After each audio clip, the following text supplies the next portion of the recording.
Assalamualaikum warahmatullahi wabarakatuh. Perkenalkan, nama saya Dora Devi Dodo dari Program Studi Pertambangan Fakultas Teknik Universitas Bandung yang akan mempresentasikan judul penelitian yang berjudul Kajian Geometri Jalan Tambang untuk Meningkatkan Produksi Penambangan Andesit pada PT Mandiri Sejahtera Sentra MSS di Desa Sukamulya, Kecamatan Tegalwaru, Kabupaten Purwakarta, Provinsi Jawa Barat. Adapun untuk latar belakang, Indonesia merupakan salah satu negara dengan beraneka ragam sumber daya yang dapat dimanfaatkan secara andesit dalam upaya peningkatan produksi dilakukannya pengkajian jalan berdasarkan ASTO dan KP nomor 18.7/30 MMM 2018. Adapun identifikasi masalah pertama terkait produksi perusahaan tidak tercapai atau tidak sesuai dengan yang direncanakan. Yang kedua ialah kinerja alat muat yang kurang optimal dikarenakan menunggu waktu edar alat angkut akibat geometri jalan yang belum sesuai. Yang ketiga ialah geometri jalan yang belum sesuai ketentuan yang mengacu pada ASTO dan KPN 1827. Adapun tujuan yang pertama yaitu mengetahui produksi aktual alat muat dan alat angkut yang apakah sudah sesuai dengan target produksi yang direncanakan. Yang kedua mengetahui kondisi geometri tambang aktual apakah sudah sesuai dengan ketentuan dari teori ASTO dan KPN 1807 pada lokasi penelitian. Yang ketiga mengetahui produksi yang dihasilkan pada alat angkut dan alat muat setelah perbaikan geometri jalan.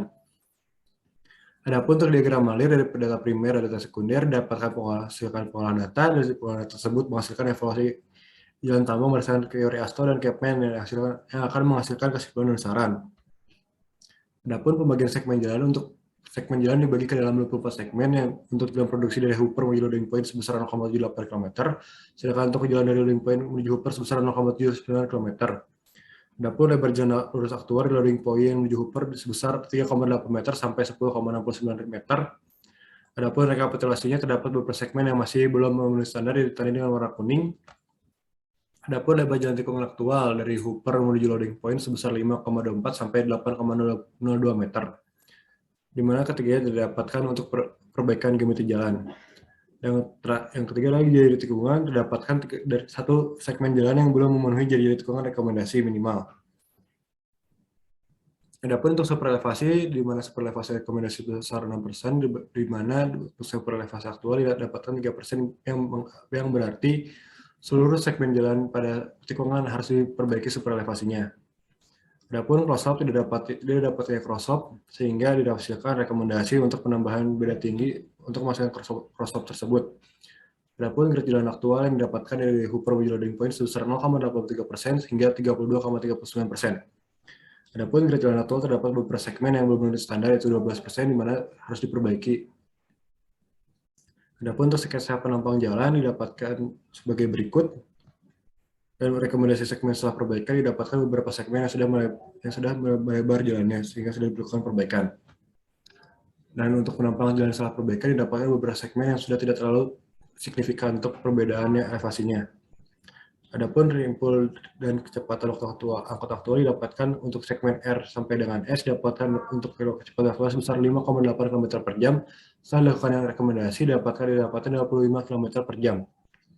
Adapun untuk perbandingan cycle time berdasarkan kecepatan aktual didapatkan 13,45 menit, sedangkan untuk berdasarkan perhitungan rimpul didapatkan 8,83 menit dengan perbedaan waktu 5,02 menit. Adapun efisiensi kerja alat muat sebesar 79%, dan untuk produksi alat muat sebesar 122,96 BCM per jam. Untuk efisiensi kerja alat angkut sebesar 84,46%, dan untuk produktivitas alat angkut didapatkan sebesar 121,82 BCM per jam. Untuk produksi alat muat setelah perbaikan didapatkan 138,43 BCM per jam. Dan untuk produktivitas alat angkut perbaikan didapatkan 137,75 BCM per jam. Di sini didapatkan perbandingan produksi dengan keterangan alat muat dan alat angkut untuk produksi aktualnya sebesar 122,96 dan 121, dan tarif produksi 130,40, dan didapatkan produksi setelah perbaikan 138,16 dan 137,75 BCM per jam, yang mana dari grafik di sini dapat dilihat setelah dilakukan perbaikan geometri jalan, produksi akan semakin meningkat. Adapun untuk faktor perbandingan untuk sebelum perbaikan didapatkan 0,92 dan setelah perbaikan didapatkan 1,06, di mana angka di sini setelah perbaikan semakin mendekati angka 1. Kesimpulan yang pertama yang didapatkan adalah produksi yang didapatkan alat angkut sebesar 122,96 BCM per jam, dan untuk produksi alat angkut sebesar 121, BCM per jam, untuk target produksi sebesar 126 BCM per jam.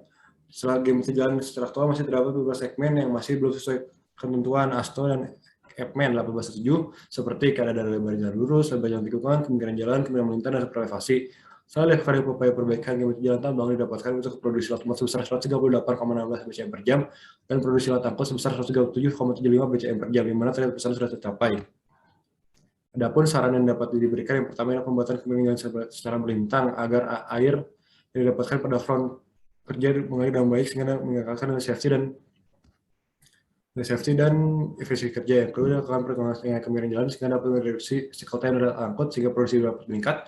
Yang ketiga dilakukannya perawatan jalan pada segmen E dan G sampai G dikarenakan kondisi dari permukaan jalan bergelombang menyebabkan alat angkut tidak dapat bekerja secara maksimal. Yang ketiga adalah pengurangan alat angkut sebanyak 1 buah agar didapatkan nilai mass factor yang lebih optimal.